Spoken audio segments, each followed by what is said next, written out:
Hello students, good morning to all of you.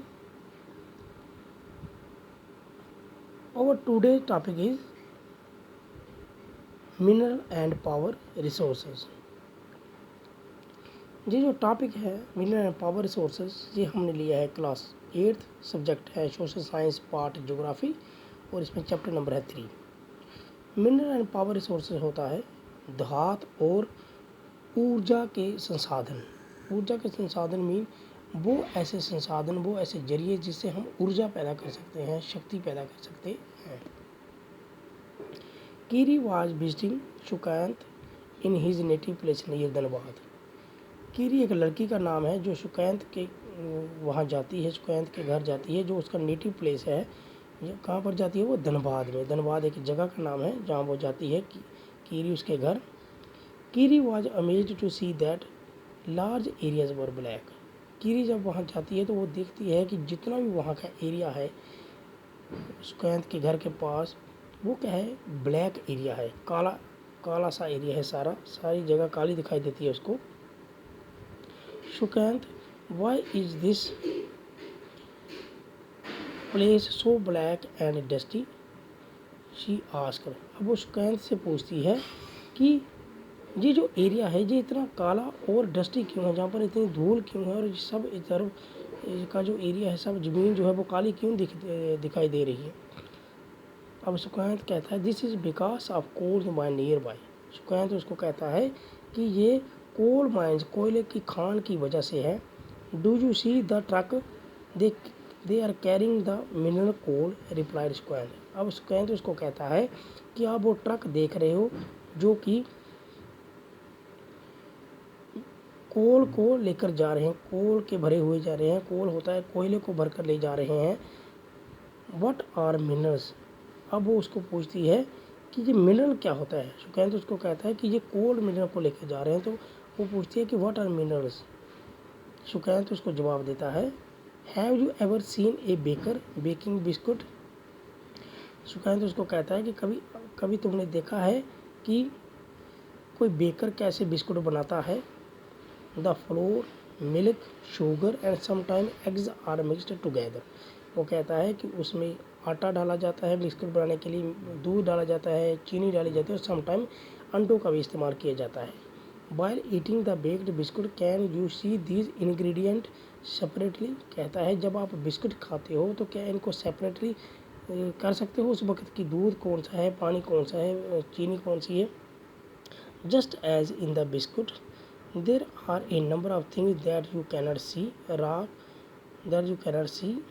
कहता है जिस तरह बिस्किट है इसी तरह बहुत सारी थिंग्स हैं जो तुम नहीं देख सकते हैं। Rocks on this earth have several material called mineral mixed in them. जो रॉक्स होती हैं, कहता है बिस्कुट की तरह जिस तरह एक रॉक्स है जो चट्टान है, उसमें बहुत सारे मटीरियल पाए जाते हैं जिनको हम मिनरल कहते हैं, उसमें मिक्सड होते हैं। These mineral are scattered throughout the rocky crust. कहता है ये जो मिनरल है इनको हम रॉक से कैसे निकालते हैं, उनको एक्सट्रैक्ट करते हैं, स्कैटर करके निकालते हैं। और क्या करते हैं वो, ये किस में होते हैं? अर्थ की जो लेयर है, पहली लेयर क्रस्ट, उसमें जो होते हैं रॉकी लेयर्स, उसमें होती हैं ये रॉक्स। अब a naturally occurring substance that has a definite chemical composition is mineral. अब मिनरल क्या है? मिनरल एक नेचुरली अकरिंग सब्सटेंस है, कुदरत की तरफ से बना हुआ एक सब्सटेंस है जिसकी अपनी एक केमिकल प्रॉपर्टी है, अपनी एक केमिकल कंपोजिशन है, जुड़ा हुआ है, उसको हम मिनरल कहते हैं। Minerals are not evenly distributed over space. अब मिनरल जो हैं, जो धातु हैं, वो हर जगह एक बराबर हमें मिलते नहीं हैं। They are concentrated in a particular area और रॉक फॉर्मेशन। वो हमें कुछ पर्टिकुलर एरियाज में ही मिलते हैं, जो रॉक फॉर्मेशन के द्वारा कहीं कहीं ही हमें मिलते हैं। Some minerals are found in area which are not easily accessible such as the Arctic ocean bed and Antarctica।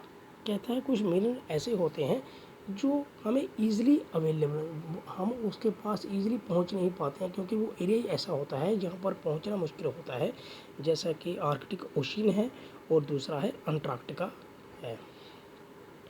Minerals are formed in different types of geological environment. अब मिनरल जो बनते हैं वो डिफरेंट जियोलॉजिकल इन्वायरमेंट के अंदर बनते हैं, under bearing condition, उनके अलग अलग कंडीशन के अंदर बनते हैं वो। They are created by natural process without any human interference. अब मिनरल कैसे बनते हैं, उनको कुदरत बनाती है, इंसान का उसमें कोई भी रोल, कोई भी इंटरफेरेंस नहीं होता है। They can be identified on the basis of their physical property. अब मिनरल को हम कैसे पहचानते हैं, उनकी फिजिकल प्रॉपर्टी, उनकी ढांचा, उनकी शक्ल के मुताबिक उनको जाना जाता है। सच एज कैसे, जैसे कि उनका कलर कैसा है, डेंसिटी तीव्रता, उनकी गहराई कैसी है, हार्डनेस सख्तपन कितना है, और केमिकल प्रॉपर्टी होती है उसमें, chemical property such as solubility होती है, घुलने की क्षमता उसमें कितनी होती है। तो मिनरल को हम कैसे पहचानते हैं, उसका कलर, उसकी डेंसिटी कि कितनापन है, कितना है वो, कितनी गहराई में तक है वो, या कितना तादाद में है वो, हार्डनेस उसकी सख्तपन, और केमिकल प्रॉपर्टी मीन्स सॉल्युबिलिटी कि वो कितना घुल सकता है कि नहीं। इन चारों से हम मिनरल को पहचान सकते हैं। नेक्स्ट है टाइप ऑफ मिनरल्स। अब मिनरल के कितने टाइप होते हैं। There are over 3000 different mineral on the basis of composition. Mineral are classified mainly as metallic and non metallic mineral. कहता है कि इस दुनिया में, इस स्पेस में, जो इस अर्थ पर मिनरल जो है वो 3000 से भी ज़्यादा है, 3000 से भी उनकी तादाद ज़्यादा है। लेकिन हम उनको कैसे, उनको हम डिफरेंशिएट कर सकते हैं on the basis of composition. उनके कंपोजिशन पे उनको हम डिफरेंशिएट कर सकते हैं।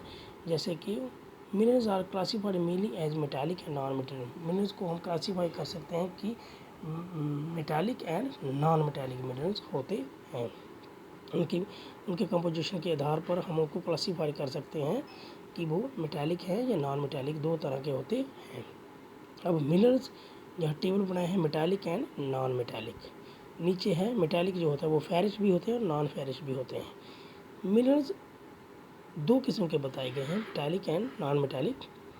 पहले हम पढ़ेंगे metallic. Metallic mineral contain metal in raw form. Metals hard substance that conduct heat and energy and have a characteristics of lustre, shine, iron और बॉक्साइट, मैग्नीशियम और सम ऑफ एग्जांपल। कहता है मेटालिक मिनरल वो होते हैं जो metal को contain करते हैं लेकिन रॉ फॉर्म में, कच्ची मेटल उसमें होती है, यानी कि कच्ची मेटल उसमें होती है। मेटल्स क्या है, एक हार्ड सबस्टेंस है, एक हार्ड सबस्टेंस, एक सख्त चीज़ है जो कि क्या करती है, हीट और एनर्जी को, हीट और इलेक्ट्रिसिटी को पकड़ती है। हीट और इलेक्ट्रिसिटी को वो क्या करती है, कंडक्ट करती है, और उसमें अपनी एक शाइन भी होती है। अब उसको उसमें एग्जांपल के तौर हम क्या कहेंगे कि कौन सा वो मेटल है, जैसे कि आयरन ओर है, लोहा है, कच्चा लोहा है, बॉक्साइट है या मैग्नीशियम, ये सब मेटल कहलाते हैं जो कि heat and energy, heat and electricity को पकड़ सकते हैं। हीट एंड इलेक्ट्रिसिटी इनसे पास हो सकती है।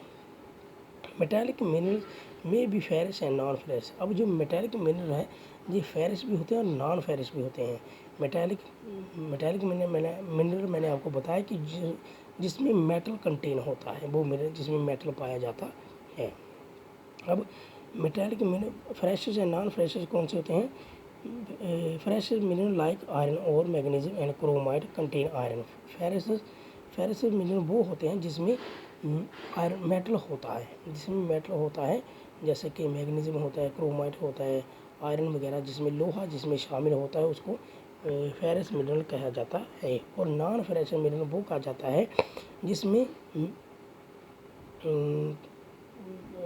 डज नॉट कंटेन आयरन, जिसमें लोहा नहीं होता है, मेटल होता है लेकिन लोहा नहीं होता है, बट में कंटेन सम अदर मेटल, उसमें अदर तरह के मेटल होते हैं जैसे कि gold, silver, copper and lead. तो फेरस हो गया जिसमें लोहा होता है, नॉन फेरस हो गया जिसमें लोहा नहीं होता है बल्कि अदर मेटल्स होते हैं जैसे सोना, चांदी, तांबा, पीतल वगैरह। अब नॉन मेटालिक, तो नॉन मेटालिक मिनरल दूसरा आ गया नॉन मेटालिक मिनरल। अब नॉन मेटालिक मिनरल वो होते हैं जिसमें मेटल ही नहीं होता है। पहले मैंने आपको बताया मेटालिक मिनरल जिसमें मेटल होता है, और नॉन मेटालिक मिनरल जिसमें मेटल ही नहीं होता है, जैसे कि लाइमस्टोन, माइका है या जिप्सम है। लाइमस्टोन में कोई लोहा नहीं होता, जिप्सम में कोई लोहा नहीं होता, जहाँ सोना चांदी कुछ नहीं होता है, और gypsum are example of such mineral. The fuel coal petroleum are non metallic. जो फ्यूल होते हैं, फ्यूल मिनरल जैसे हो गया कोयला हो गया, पेट्रोलियम हो गया, ये नॉन मेटेलिक मिनरल में आते हैं। तो डियर स्टूडेंट, मैंने यहाँ आपको बताया कि मेटालिक मिनरल दो तरह के होते हैं, मेटालिक एंड नॉन मेटालिक। अब मेटालिक मिनरल वो होते हैं जिसमें लोहा होता है लेकिन रॉ फॉर्म में होता है, जिसमें मेटल पाया जाता है, उसको मेटालिक मिनरल कहा जाता है। मेटल जिसमें पाया जाता है, जिसमें हीट एंड एनर्जी पास हो, हीट एंड इलेक्ट्रिसिटी पास हो सकती है, जिसको हीट भी हम कर सकते हैं और इलेक्ट्रिसिटी पास होती है। अब मेटालिक में भी दो तरह के होते हैं, एक होता है फेरस, दूसरा होता है नॉन फेरस। फेरस वो मिनरल होते हैं जिसमें लोहा होता है, और नॉन फेरस वो होते हैं जिसमें लोहा नहीं होता है।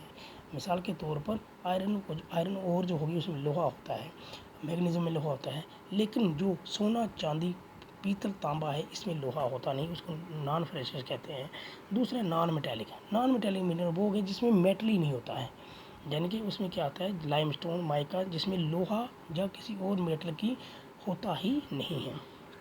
अब mineral can be extracted by mining, drilling and curing. अब मिनरल को हम तीन तरह से एक्सट्रैक्ट करते हैं। एक्सट्रैक्ट मीन निकालते हैं राख के अंदर से। तो वो तरीका कौन सा? एक होता है माइनिंग, दूसरा होता है ड्रिलिंग और तीसरा होता है क्यूरिंग। एक्सट्रैक्शन ऑफ मिनरल, ये टेबल नीचे दिखाया गया कि कैसे हम इनको निकालते हैं। माइनिंग, ड्रिलिंग एंड क्यूरिंग, तीन तरह के तरीके होते हैं। तो माइनिंग में आता है ओपन कास्ट माइनिंग और दूसरे में आता है शाफ्ट माइनिंग। तो डियर स्टूडेंट्स, अब है the process of taking out mineral from rock under the earth surface is called mining. वो प्रोसेस जिससे हम मिनरल को राख से निकालते हैं, राख के ढेर से, बरिल से उसको बाहर निकालते हैं अर्थ सरफेस पर, इज कॉल्ड माइनिंग। जब हम किसी भी मिनरल को किसी राख से निकालेंगे अर्थ सरफेस से, तो उस प्रोसेस को क्या कहते हैं? माइनिंग कहा जाता है। Minerals that is shallow depth are removing from the earth surface layer is known as open cast mining. अब जो मिनरल जो हमें कम गहराई में मिल जाएंगे अर्थ के सरफेस पर, इतनी ज़्यादा गहराई में नहीं होंगे, माइनिंग हमें करनी पड़ेगी लेकिन गहराई नहीं होगी, उसको कहेंगे open cast mining. Deep bores called shaft have been made to reach mineral deposit that lie in the depth. अब जो मिनरल जो ज़्यादा गहराई में होंगे और हमें माइन ज़्यादा निकालनी पड़ेगी, खान ज़्यादा निकालनी पड़ेगी, ज़्यादा गहराई में होंगे, वो कौन से होते हैं? वो हो गए शाफ्ट माइनिंग। वो मिनरल जो अर्थ सरफेस पर हमें माइन करना पड़ता है लेकिन इतनी गहराई में नहीं मिलते हैं, जल्दी मिल जाते हैं, उनको कहते हैं ओपन कास्ट माइनिंग। और जो हमें ज़्यादा गहराई में, जिसके लिए हमें डीप वेल निकालने पड़ते, डीप बोर करने पड़ेंगे, तो उसके लिए शाफ्ट माइनिंग उसको कहा जाता है। पेट्रोलियम एंड नेचुरल गैस आकर फार बिलो द अर्थ सरफेस। जो पेट्रोलियम और नेचुरल गैस होते हैं ये सरफेस के ऊपर नहीं मिलते, ये हमें बहुत गहराई में मिलते हैं। अब डीप वेल, इनको निकालने के लिए डीप वेल बोर हमें निकालने पड़ते हैं, डीप वेल बोर करने पड़ते हैं हमें, यानी कि बड़े बड़े कुएँ निकालने पड़ते हैं और बोर करने पड़ते हैं। तो bore are take to out, this is called drilling. अब जब हम पेट्रोलियम को और क्या करेंगे, मिनरल को निकालेंगे बोर करने के लिए, जो पेट्रोलियम को निकालें, पेट्रोलियम नेचुरल गैस आकर बिलो द सरफेस डीप, तो उसको क्या कहते हैं हम? अर्थ सरफेस के अंदर। तो ये जो पेट्रोलियम नेचुरल गैस ये अर्थ के सरफेस से हमें बहुत ज़्यादा गहराई में मिलते हैं, इसके लिए हम जब हम डीप वेल बोर करेंगे, डीप वेल निकालना, बड़े बड़े गहरे बोर करेंगे और कुएं से निकालेंगे, तो उनको निकालने के लिए उस प्रोसेस को हम क्या कहते हैं? ड्रिलिंग कहते हैं। अब last mineral that lie near the surface are simply dug out by the process known as quarrying. अब क्यूरिंग क्या होता है? क्यूरिंग होता है जब हमें जो मिनरल हैं वो अर्थ सरफेस पर ही मिलते हैं, बल्कि हमें थोड़ा सा खोदना पड़ता है, बस थोड़ा सा खोदेंगे तो वो जो मिनरल हमें जल्दी मिल जाएंगे खोद कर ही, तो उसको हम क्या कहते हैं? क्यूरिंग कहते हैं। अब माइनिंग, ड्रिलिंग और क्यूरिंग का अलग फ़र्क है। ड्रिलिंग हमें तब करनी पड़ती है जब हमें पेट्रोलियम और नेचुरल गैस वगैरह निकालनी पड़ती है और बड़ी गहराई में जाना पड़ता है। माइन हमें तब करनी पड़ती हैं जब हमें और तरह के मिनरल निकालने पड़ते हैं, जैसे लोहा, चांदी, सोना वगैरह निकालना, तब माइनिंग हमें करनी पड़ती है। अब माइनिंग दो तरह की होती है, शाफ्ट माइनिंग होती है, open cast mining. Open cast mining जो हमें कम माइनिंग करना पड़ता है, और शाफ्ट माइनिंग जिसमें हमें गहराई में जाना पड़ता है। और पेट्रोलियम नेचुरल गैस निकालने के लिए हमें ड्रिलिंग करनी पड़ती है। और कुछ मिनरल ऐसे होते हैं जो हमें थोड़ा सा अर्थ सरफेस को खोद कर ही मिल जाए, उसको हम क्योरिंग कहते हैं। जैसे खड्डे खोद कर ही छोटे छोटे, तो वो प्रोसेस हो गया क्योरिंग। तो डियर स्टूडेंट, आज हमने पढ़ा मिनरल्स। मिनरल्स क्या होते हैं, टाइप्स ऑफ मिनरल पढ़ा है, और मिनरल को कैसे एक्सट्रैक्ट किया जाता है इसके बारे में पढ़ा है। तो उम्मीद करता हूँ आपको जी समझ आएगा। नेक्स्ट वीडियो में इसके आगे पढ़ेंगे, तब तक के लिए धन्यवाद।